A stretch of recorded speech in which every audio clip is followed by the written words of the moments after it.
안녕하세요. 청담 안내위원 최지연입니다. 리프팅 관련해서 여러 가지 종류가 있는데 거상, 에너지 디바이스로 하는 장비 리프팅, 그다음에 실리프팅 크게는 세 가지가 있어요. 그중에서 제가 제일 즐겨서 하는 실리프팅에 대해 Q&A 방식으로 풀어보려고 합니다. 보통 제가 실제로 많이 받는 질문 또는 이런 거는 좀 설명해드리면 이해하시는 데 도움이 될 것 같다, 이 위주로 구성을 해보았습니다. 바로 시작할게요.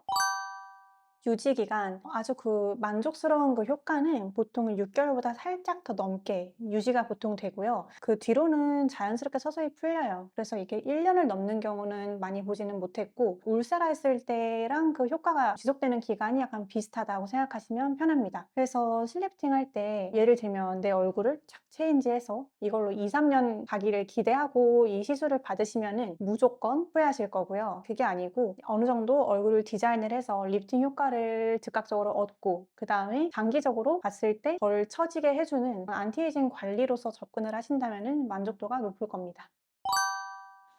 시술하는 사람마다 개인의 그 취향 따라 약간 갈릴 수 있는데요. 저 같은 경우에는 일단 디자인 결과도 결과지만 편안해야 돼요. 그러니까 좋은 시술이라 함은 결과가 만족스럽고 근데 일상생활에 크게 불편함을 초래하지 않아서 이게 좋은 경험으로 남고, 그래서 반복적으로 이 시술을 받을 그런 마음이 생기는 것, 이게 보통 제가 생각하는 좋은 시술이거든요. 그래서 슬리핑 할 때도 당연히 일상생활이 좀 편해야죠. 그러면은 그게 편한 게 뭐냐 하면은 당연히 시술 후 한 일주일 동안 약간 그 걸리적거리는 느낌까지는 제가 어떻게 할 수 없지만, 이제 시술일 기준으로 한두 달 지나서까지 말하거나 하품하거나 웃을 때 이럴 때 불편하지 않게 하는 그런 디자인을 선호를 하는 편입니다.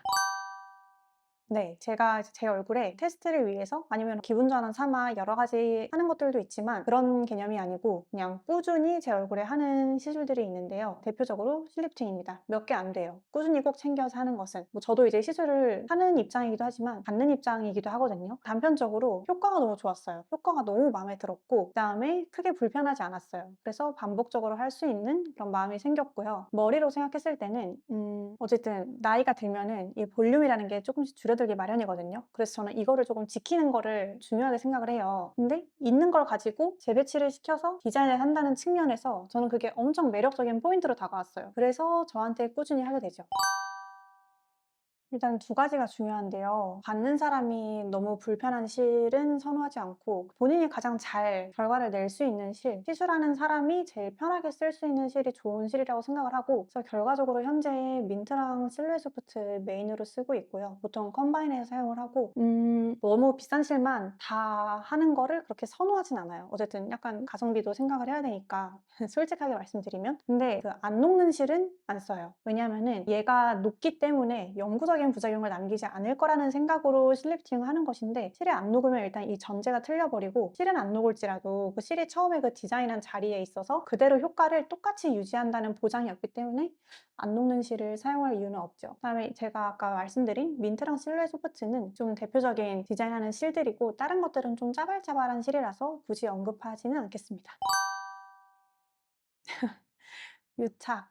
저희 병원 개인 유튜브니까 그냥 편하게 말씀드리면, 보통 실리프팅 할 때 메인이 되는 굵직굵직한 실들은 한 10개에서 한 15개 정도 사용을 하거든요. 그게 아주 많은 개수는 아닌데 이게 진짜 그냥 실이에요. 그걸 다 모아봤자 얼굴이라는 이 큰 구조물에서 어떤 대세의 지장을 줄 만한 유착을 만들어낸다? 솔직히 상식적으로는 조금 이해가 가지 않습니다. 그리고 사실 실리프팅이라는 거는 실을 조직 내에 거치를 한다, 간단하게 생각하면 그런 과정인데요. 저희가 수술할 때도 끝나고 이제 근막, 피하지방층, 피부 이렇게 착착착 닿잖아요. 근데 근막이나 피하지방층 다 녹는 실로 이제 닿게 되거든요. 근데 몇 년이 지나서 똑같은 부위로 수술을 들어갈 때 거기에 뭐 특별한 변화를 할 거는 없습니다. 네, 실은 애초에 그 정도 능력은 없고, 물론 실이 그 자입된 그 주행한 그 길 따라서 그 주변 조직에 조직 변화는 있을 수 있겠지만, 그게 뭐 진짜 나중에 열었더니 얼굴이 막 난리가 났다, 이거는 조금 적절한 시술 간격이나 개수만 잘 지켜서 하신다면은 그러기는 어렵습니다. 그리고 보통 조직 내의 유착이라는 거는 어떤 손상에 대해서 치유하는 그런 과정에서 생기는 거거든요. 근데 이거는 실뿐만 아니고 리프팅 기계, 열자극 이런 것들도 충분히 가능성이 있어서 이거는 뭐 실에 국한되는 얘기는 아닙니다.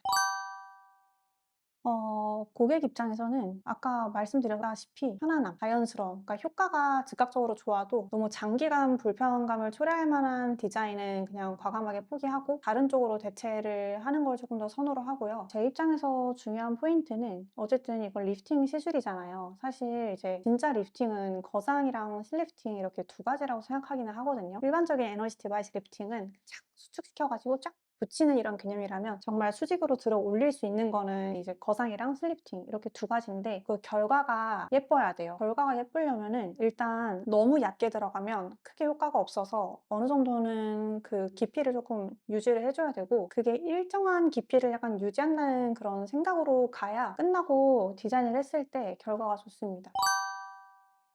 당연히 부작용은 이제 발생률이 높은 흔한 부작용부터 굉장히 드문 부작용까지 여러 가지가 있을 수 있는데 첫 번째로는 이제 딤플이죠. 이제 딤플 같은 경우는 실이 너무 얕게 조잉했을 때 위에 있는 조직을 잡아서 끌어당길 때 생길 수가 있고요. 아니면은 그렇게 얕지 않아도 이렇게 하다 보면 사람 조직이 다 일정하진 않아서 구역별로 조금 질긴 부위가 있을 수 있거든요. 근데 거기를 이렇게 부드럽게 좋은 길을 찾아서 시술을 하지 못하고 이 조직을 이기겠다 하고 약간 우격다짐으로 이기는 경우에는 결국 또 걸려서 끌고 들어가는 경우가 있어요. 근데 원인이 어떻든 간에 시술 중에 무조건 바로 풀어줘야 돼요. 그래서 중간중간 확인해야 되고 바로바로 풀어줘야 되고 그래서 무조건 딤플이 생긴 것 같다 하시면은 시술하는 병원에 연락을 취하시는 게 맞습니다. 경우에 따라서 그 딤플이 아닌 경우도 있어요. 패였다고 생각했는데 아닌 경우가 있어요. 이유야 여러 가지가 있겠지만 그런 경우는 사실 별다른 처치 없이 3일 정도 지나면은 보통 그 단차가 그냥 좋아지는 게 일반적이고 진짜 딤플이면은 빠르게 처치하시는 것을 권고드립니다. 두 번째로는 통증입니다. 물론 시술하고 나서 일주일 정도 짜잘짜잘한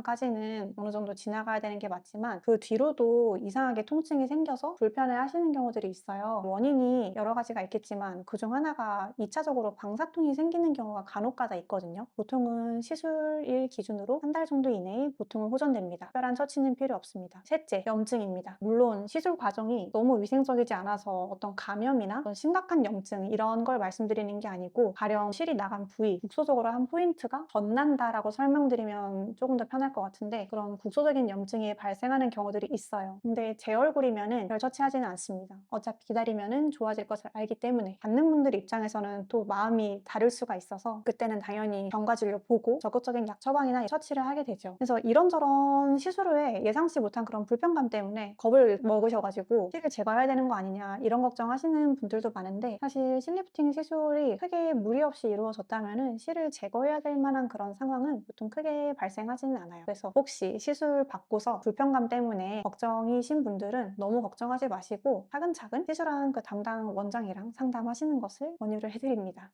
마지막 붓기. 붓기 같은 경우는 약간의 붓기 말고 큰 붓기가 생겼을 때 조금 당혹스러울 수 있는데요. 시술 중에 내부에서 출혈이 있을 수가 있어요. 저희가 뭐 튜메를 쓰든 부드럽게 주행을 하든 여러 가지 신경을 쓰지만 어쨌든 발생했다면은 당연히 시술 중에 충분하게 압박해서 지혈하고 최대한 컨트롤을 하려고 노력을 합니다. 하지만 이미 피가 난 거는 어쩔 수가 없으니까. 근데 보통 얼굴은 되게 순환이 좋은 부분이에요. 그래서 한 일주일 정도면은 그런 큰 붓기가 보통은 호전되니까요. 이것도 너무 걱정하지는 않으셔도 됩니다.